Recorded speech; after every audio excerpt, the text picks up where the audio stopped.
Hello guys, welcome to Mission Impossible. Ito yung tawag ko sa mga stock na to na pre-predict natin kung anong pang mangyayari sa mga stock na to for week 25 to week 26. So 2 weeks natin siya i-monitor kung anong possible mangyari dito. Once na bumaba sila sa support, bibili na ba tayo o hintayin pa ba natin sila muna mag-bounce ng negative 3%? Tapos or 5% saka natin bibilin kapag bumalik na sila dun sa support. Tapos hintayin natin kung anong kung maglalaro lang muna siya ng consolidation o aakyat na ba. So doon tayo puposition sa mga bounce, pag bounce papunta sa support or bago dumating ng support level. Depende sa market. Monitor na natin yung market dun mga time na yun kapag malapit na siya sa support or nandun na siya sa support para alam natin kung anong sentimento ng mga ibang traders. So, guys, simulan ko na dito guys sa PSCI, no? So, yung PSCI natin is down 10 pa rin. So, yung resistant to ito sa taas, no? Ito yung first resistant natin. Sorry guys kung napapunta ko ng resultant. Naalala ko kasi yung P6 namin eh. So, ito tayo guys, yung support niya, support 1 niya. So, ito naglalaro, dito siya naglalaro yung support. So, possible dyan na maglalaro yung PSEI index natin. Or kung sakaling may magkaroon ng worst na scenario at bumalik dito ulit, dito lang muna sa level na to. So, medyo gagapangin pa yan. Paduguan pa bago siya dumating dito. So, sa pag-akyat, possible dito muna. Or kapag nagkataon, meron siya dito. Dito sa area na to. Yung resistant 3. Diyan sa area niya no, or abutin niya to. No. So, mayroon siyang resistant muna doon. Pero pinaka malakas na resistant dito. Ito, pinaka-strong to. Ito pa ano lang din to, hindi masyado ganun. So ito talaga malakas to. Possible medyo pahabain natin yung chart no para makita natin saan pa nga possible na mangyari. Ayan nga. Ayan nga. Dito nga sa part na to. Yan, pahirapan dyan sa level na yun sa 7,000. Masyado na mataas yun, 7,000. So, mga possible nga dito sa mga 6, 6,9, 6,8. Ayun. So, balik na tayo. Moving forward tayo guys. Dito tayo sa stock na unang titingnan natin. Tingnan muna natin una si Pigold. Okay guys, si Pigold. So, lagay natin sa 1 year muna. Tingnan natin. Up. Ito tayo sa 6 months. Okay.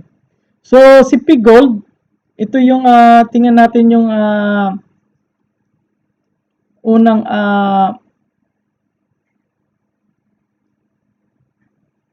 resistance niya, support niya ito. Yan. Pero yung pinaka-strong niya dito natin ilagay sa pinaka-strong. Ayan. Yan. So, yan yung pinaka-strong na support niya, no, guys, no. So, kung titingnan natin yung 2 years niya, tatamaan ba? Ayan. Ayan nga, may tinamaan sa level na yan. Ito, tinamaan yung level na to. Stretch natin. Ayan. So, ayan. Ito yung support, no? Support din yon. Tsaka ito, hanggang dito. I-stretch lang natin para makikita natin kung ano. Yan. Yan yung support. Matibay yan na support na yan. So, lagay natin sa 6 months. So, ito guys, possible, dahil nga itong ano to, ang button pin to or hammer, possible to umakyat to. Nasa support siya, si Pigold. Possible umakyat siya. Ngayon, ano ba mga possibility na itataas niya? No, kasi uptrend pa naman dito si ano si kahit huwag na tayo maglagay ng guhit ng line, is uptrend talaga si ano dito, si Pigold.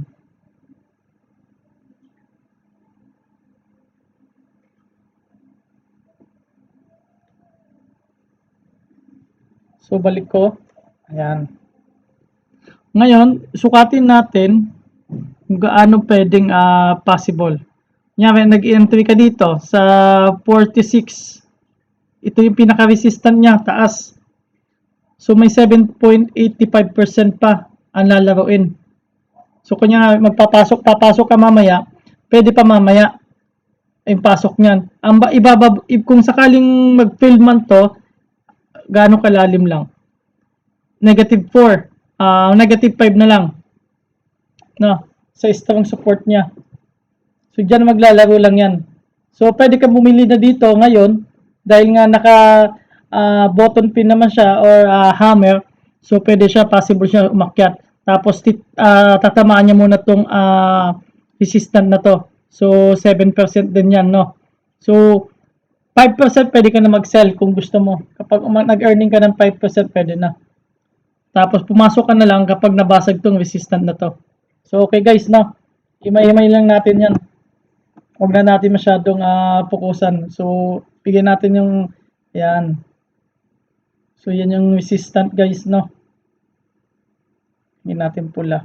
Para maganda, ayan. Kasi may resistant din yung kasi dito yan eh. Sa level niyan, yan. Haba, ayan. Yan ang resistant niya. So, pinaka-highest niya, kailangan, ang breakout niya, ma-break niya yung 52 nandito sa gilid. Ayun, 50 kasi siya eh, yung highest niya. So, 52 weeks, 50. So, dito na tayo kay JFC. So, future ni JFC. Ano ba magiging future? So, drawing muna tayo, yung support niya. Yan.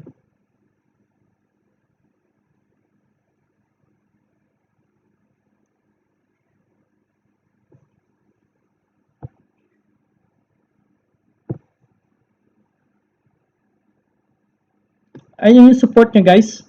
Yung support. Tapos ito yung isang strong support. Yung pinaka-strong support niya ito sa baba. No. So may kapag in-stretch natin 'yon, makikita nyo naman sa dulo na mayroong support na tinamaan na matibay doon. So dito lang tayo mag-focus muna para malis lang natin yung time natin dahil nga pag masyadong mahaba, mahirap mag-upload sa YouTube. No. So yung resistant, ito yung resistant. Kan.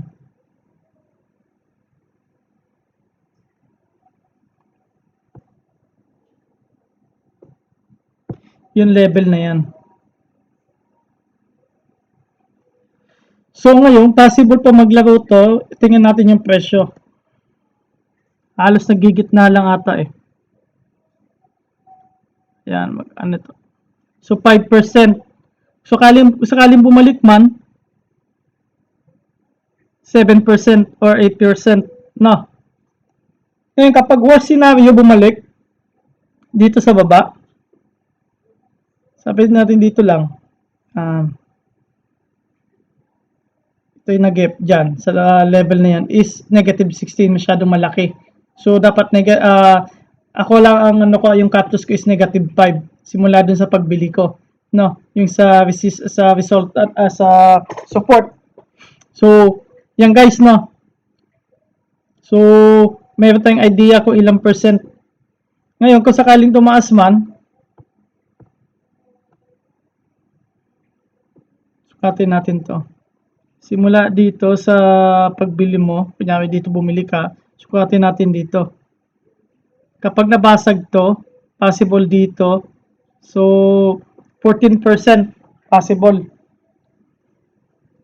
So, ganun lang guys, no? Titingnan natin, predict natin yung yung mga 25 weeks hanggang 26 weeks yung possible na mangyari sa JFC. So, para nakaka-position tayo. So, Meralco, sunod natin. So, Meralco uptrend.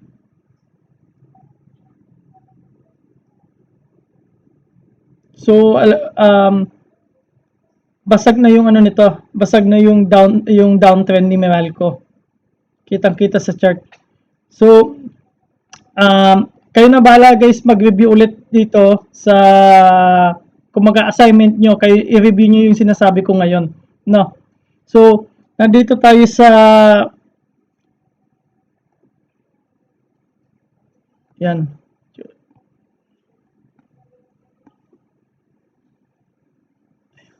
Yan. So, resistant. Hanapin natin yung resistant niya. Yan. Ayan.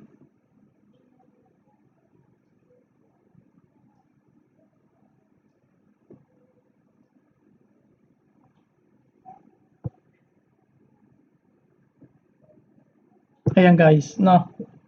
So, halos consolidation siya. Kung mapapansin nyo guys, halos consolidation yan. Ginagawa ni Meralco ngayon. So, ayan yung, yung support niya. Yung dating resistant, ngayon support niya na. No. So, yun ang rules, no. Kapag dating resistant yan, magiging support na in the future.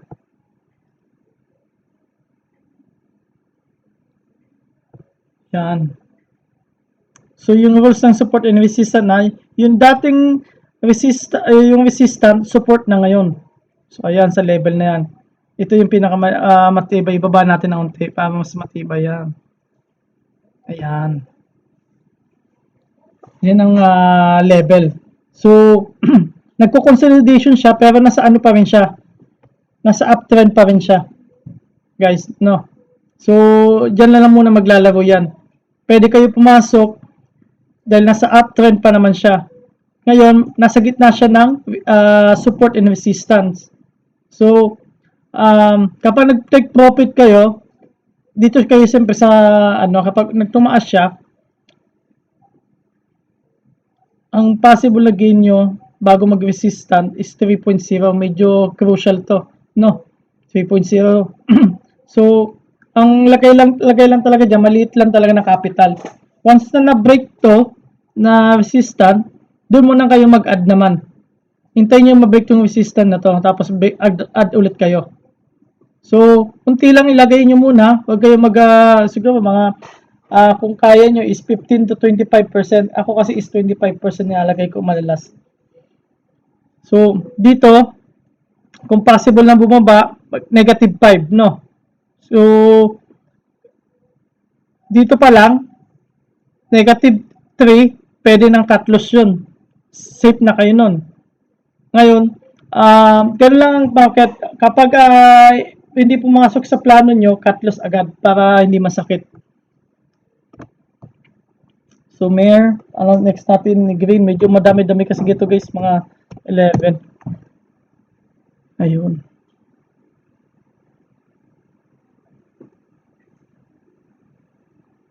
Check natin yung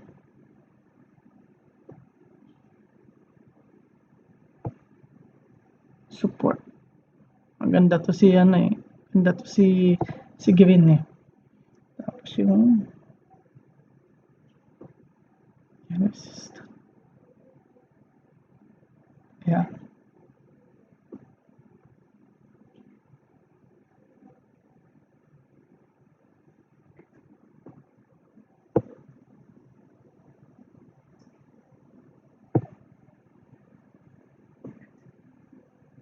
Ayan guys, no. So, yan dapat basagin ni green, yung resistant na to, yung 1.8. So, kapag pumasok kayo ngayon, pwede pa naman din siya. Sukatin lang natin. Simula dito sa support. Okay.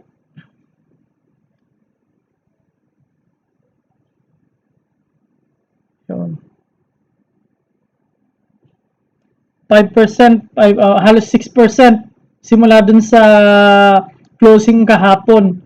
Ngayon, check natin doon, simula dun sa closing kahapon hanggang sa resistant.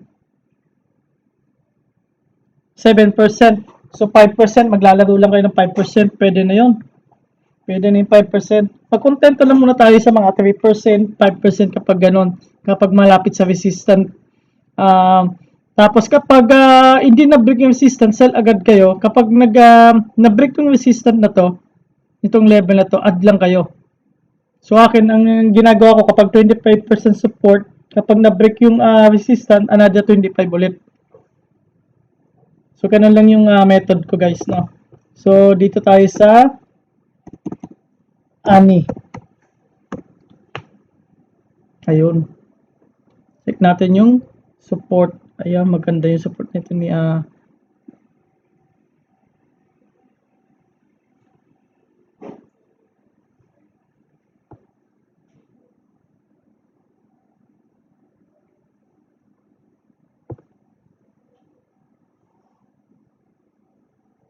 tapos check natin yung resistance.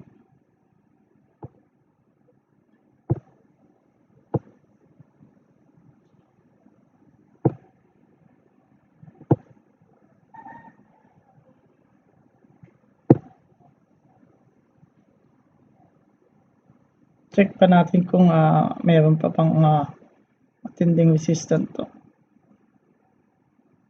Wala na. Yan na nga talaga. So, ayun guys, no. Paano tayo naglalaro sa downtrend, no? So, ganun lang ang laro sa downtrend. Kapag downtrend, hanapin mo yung support and resistance lang.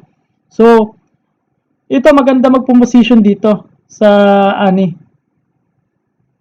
Pag bumaba na to, kung gusto mo pababain pa or pahintay mo na mag-bounce dito. Kasi ang trade siya is 132. Nandito sa kabila. Okay siya. Para sa akin to, pwede akong position agad dito. No? Kapag may BP pa ako, so dito ka po position. Ang mga ganitong style, ito masarap yung inihintay mo yung ANI na yon. Kahit mamaya, ano ka na dito, abang ka na dito.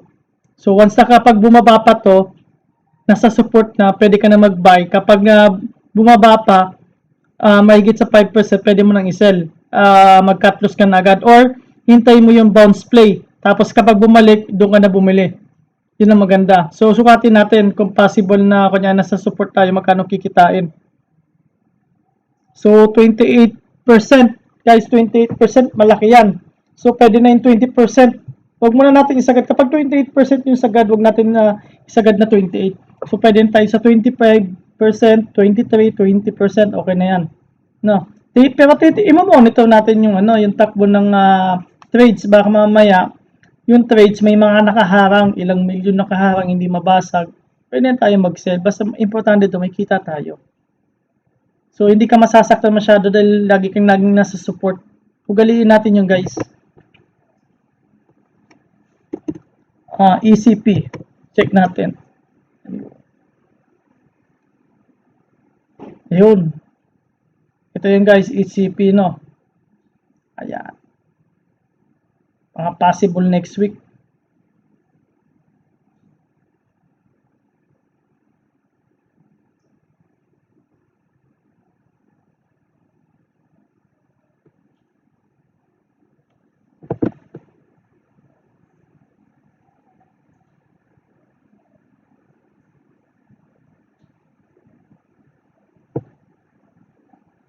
Kunin natin yung mga ilang candle na hagip natin. Ang daming candle, oh.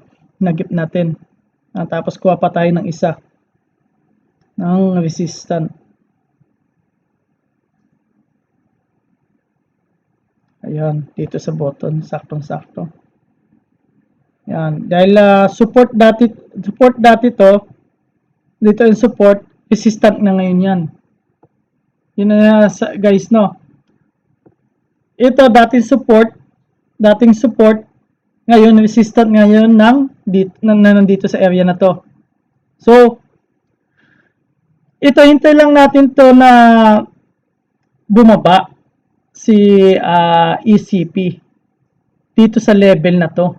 Dito sa 6.38 dito natin hintayin bago tayo bumili or ipa-bounce lang muna natin. Once na nag-bounce yan, doon kabili.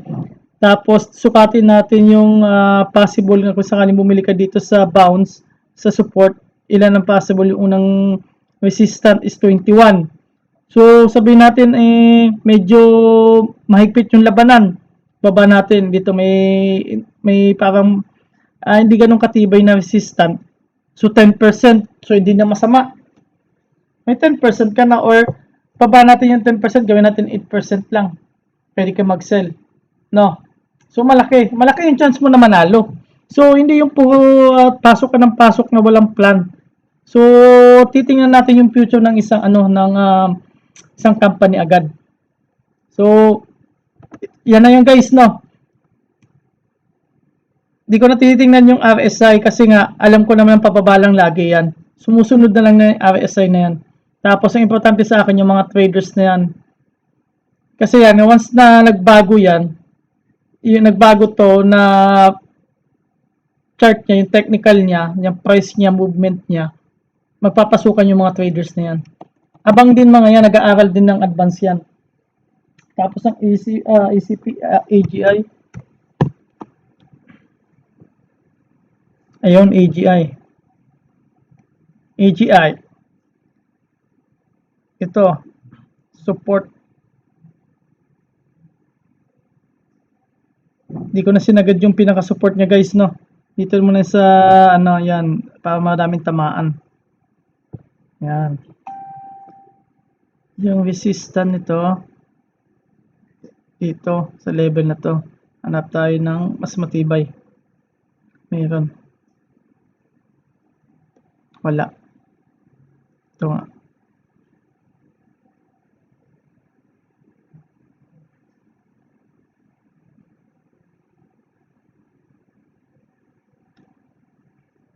Ayan guys, no?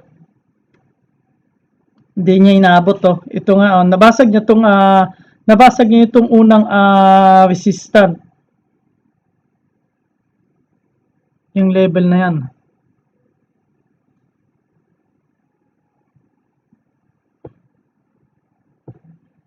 Nabasag niyan. Kitang-kita naman.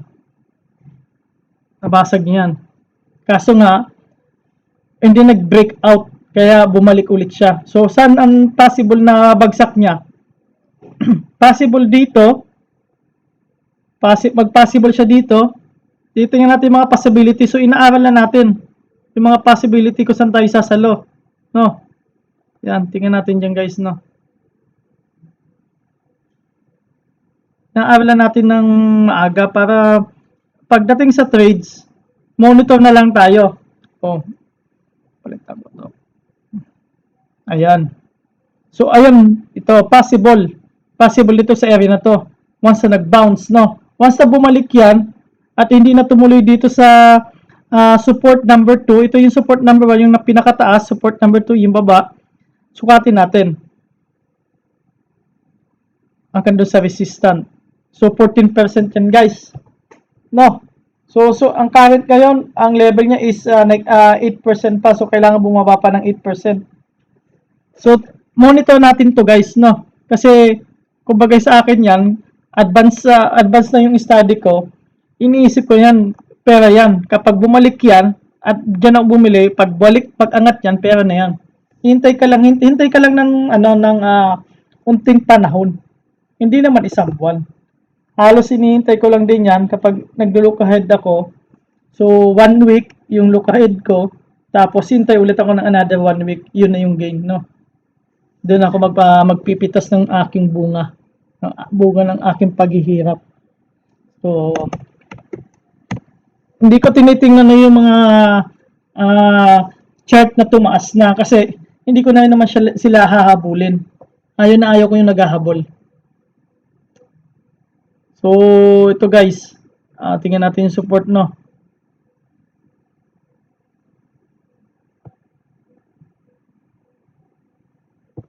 Ayan, support yung resistance kaya. Saan? Ito. Yan ko ilagay. Kasi may resistance dito. Yan.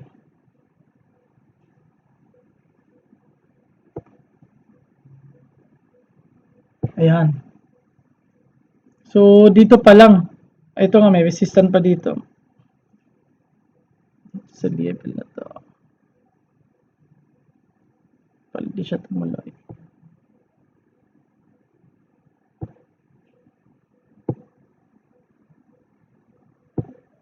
Pinapakita ko lang sa inyo guys kung paano ko mag-study ng isang stock, no? Napakita ko lang para just in case, pwede nyo kopyahin yung method ko pero possessional lang to. Pero kung sa daily trade, hindi mo pwede gawin to. Kasi mabubutas yung bulsa mo kapag i-daily trade mo to. Pwede mo pa sa long term, pwede mo pa siya gamitin. Pero kailangan, alam mo kapag hindi na taga kaya ng resistant, hindi na taga ma-break yung resistant, ibenta mo na yan. Okay na yung may kita ka kaysa wala. So ito yung guys, hintayin na lang natin. Hintayin na lang natin dito sa may sa support. Tapos kapag umabot ng ito yung resistance niya, 21%, malaki yan. 21%, 10%, masaya-masaya na nga ako. Kaya 3% yung pinakamababa.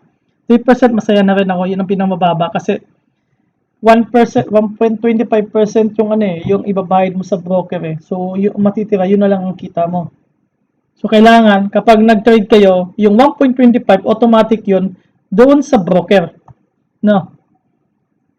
So, kaya dapat laging minimum 3% para hindi ka lugi. So, ayan guys, no? Yan ang yung range. Hintayin mo lang muna bumabato. Kasi ito may tao naman siya yung trades niya, 221, kahit downtrend siya, paano pa kaya kung uptrend yan kapag green yan. So, next natin, RCB. Yun. Naka-break na yung niya, yung downtrend niya, naguhitan ko na pala ito kanina. So, gawa tayo ng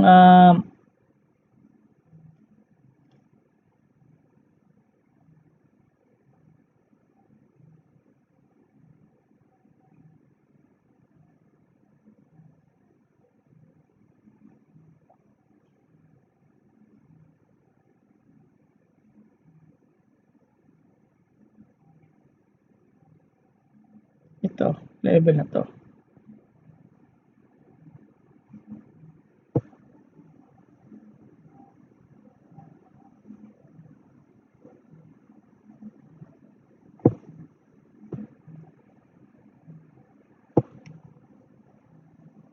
Yan level na yan. Yung lalagyan natin ng resistance kasi ito hindi niya na-break to eh. Hindi niya to na-break na to level na to eh. Kaya siya bumalik. Yan. Yung support dito, ayan guys no, yung support no. Maliwanag na maliwanag guys. So, yung support dati resistant na yun. Kaya hindi nakabiyak or hindi niya nalagpasan yung resistant kaya bumalik siya. So, tanda natin ito yung may support dati. No? Tapos ito, bumaba, ito na naman naging resistant niya. No? So, ayan na guys, no? Tingnan na yung profit na possible kapag hintayin lang natin siya bumaba dito sa area na to. So, sa support niya, sa support 1 niya, so, 11%, no? Lagyan pa natin ng support pa na worse.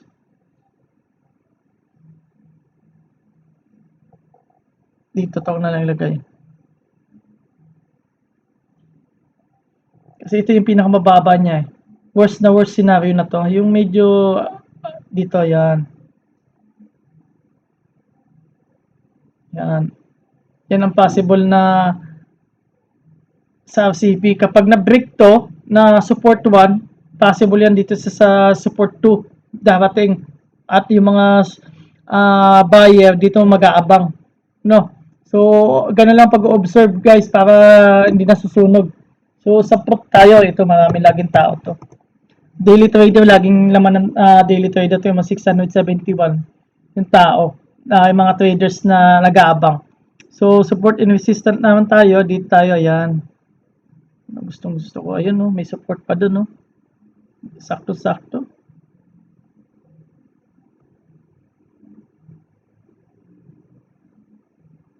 Ayan. Ayan. Ayan.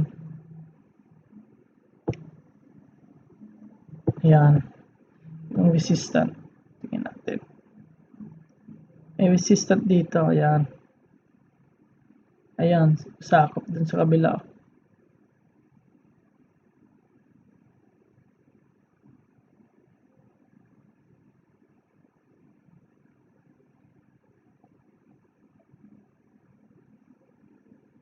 Medyo matagal lang tagapag-aaral, guys.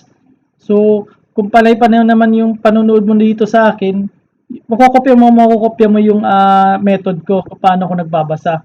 Tapos, punta ka naman sa iba, aralin mo naman din yung method nila. Tapos, pwede mo pagaluin yung method ko sa method nila. Tapos, doon ka bumuo ng panibagong method mo. Kung hindi ka satisfied dito sa ginagawa natin or sa possible na kitain natin, no. So simula sa support, kapag inabangan natin or once na nag-bounce, so tinuro ko na sa inyo yung candlestick, nandiyan na sa second video. So ito yung possible kaya, no, kay fruit, no, is 23%. Diyan lang maglalaro muna si fruit. Kapag nabasag yung resistant, dagdag lang ulit tayo ng unti. So, maganda na base mo nun. Ang hirap na tibagin nun. So, ang possible kasi, susunod na resistant ni ito ang possible na susunod. Yan sa level na yan. Yan. Yun ang possible na resistant na kailangan lagpasan niya to at sumabit siya doon. So may magandang potential to si kita mo naman yung indicate yung candlestick pattern. Doji yung ilalim. Ito rin doji pa rin. So ayan pa yung pin button yung hammer. Ano guys, yung inaral natin sa sa lesson 2. Yung ito yung lagi kong tinitingnan to eh. Kaso nga lang wala pa taga kong buying power eh. So, dito laging abang dito kay Ma. Ayan, sa level na yan.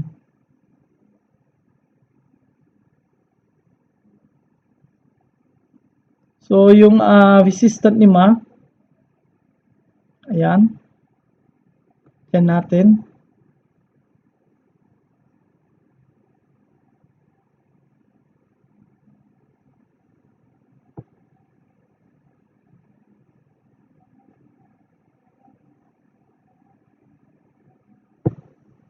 Ayan.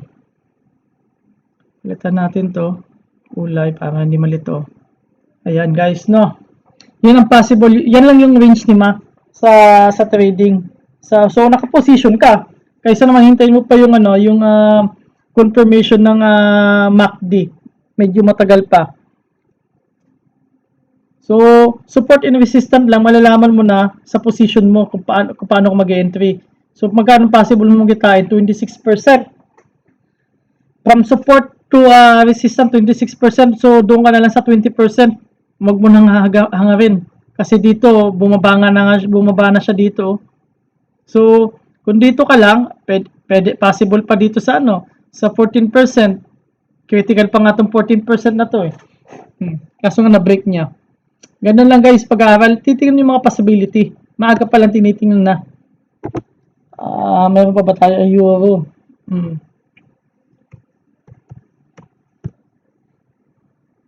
Ayan, Euromed. Ito.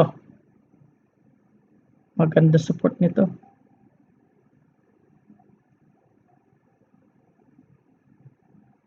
Ayan. Stretch natin. Ayan. Resistant.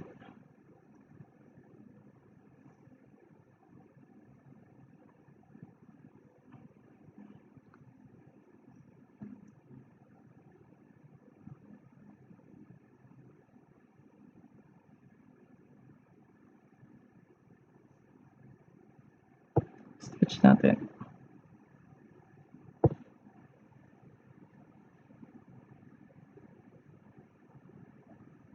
So, yung resistance natin guys halos sa akin na halos na plus or minus 0.1 lang lagi sa akin yan. So, gano'n lang debut. Hindi naman natin makukuha yung eksaktong resistant talaga mismo. So, kaya kung minsan mapapansin nyo, magkakaiba-iba yung resistant ng basa ng mga traders, no? O kahit yung mga expert. Kasi may plus or minus sila dyan. So, dyan lang na maglalaro ang resistant yan. Pero ang sigurado yan, kailangan ma-break mo to. Ito ang pinaka-resistant yan. Yung tok-tok na yan.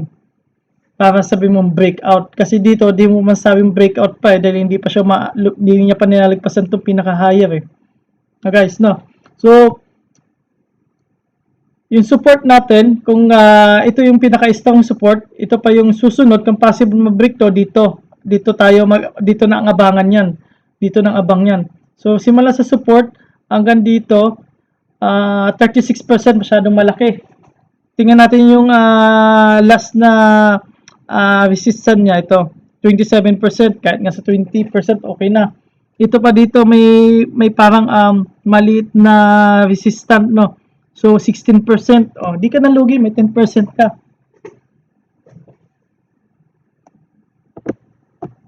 So last na to guys, SMC San Miguel, ayun. Ang ganda ng support nito. Ang haba ng consolidation, no? Yan yung support mahaba. I-stretch ko muna to guys para malaman natin kung mayroong patatamaan.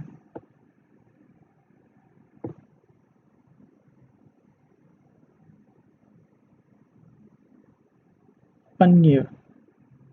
Wala. Sa 2 years, wala. Wala talaga. Uptrend talaga. Possible break niya yung ano niya. Ayun, may tinamaan pala siya din dun eh. Ay, hindi, malayo ng unti. So, malayo ng gap ng unti.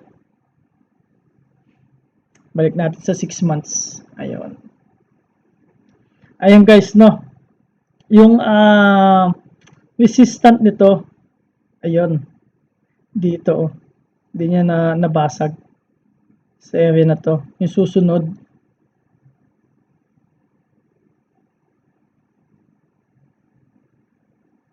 ito sa level na to.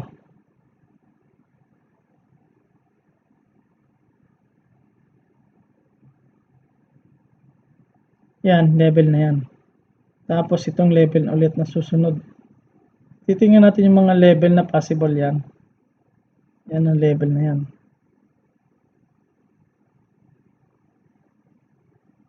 So ayan guys. Hintayin natin muna bumaba sa support si San Miguel o kaya sa San Miguel ngayon. Kapag nabasag to, pwede tayo mag-add ng kahit unti. Kapag nabasag yan na resistant, pwede tayo mag-dag. Pero sa tingin ko, tutuloy siya dito sa support. Babalik siya support. Tapos, kasi big candle to eh. So, yung RSI niya mataas na rin. Tinitingnan ko lang din yung RSI kapag yung yung mga malalaki talaga. Automatic to na San Miguel is madaming traders. So, ayan guys, no. I hope marami tayong natutunan dito ngayon guys, no. Sa topic natin, yung pag-mission natin. So, ayan guys, no, 15% yung simula sa support hanggang resistance. So, probability lang naman natin to guys. Titingnan lang natin. So, ito, sa week 25 to 26, so 2 weeks natin itong titingnan. Obserbahan natin kung ano mga possible tumaas sa na sino mauuna. So, at least yan, nakatingin na tayo kung ano mga dapat natin papasukan. So guys, sana po, huwag niyong kalimutan mag-subscribe, no? Pindutin yung click subscribe at sana like nyo to or comment kayo sa baba kung nagustuhan nyo. Para just in case, para alam ko, kung masyadong mahaba, i-clear natin. Kung okay lang din sa yung ganito kahaba, maraming salamat. Okay guys, thank you ulit sa inyo sa pag-standby dito sa channel ko. Maraming salamat guys.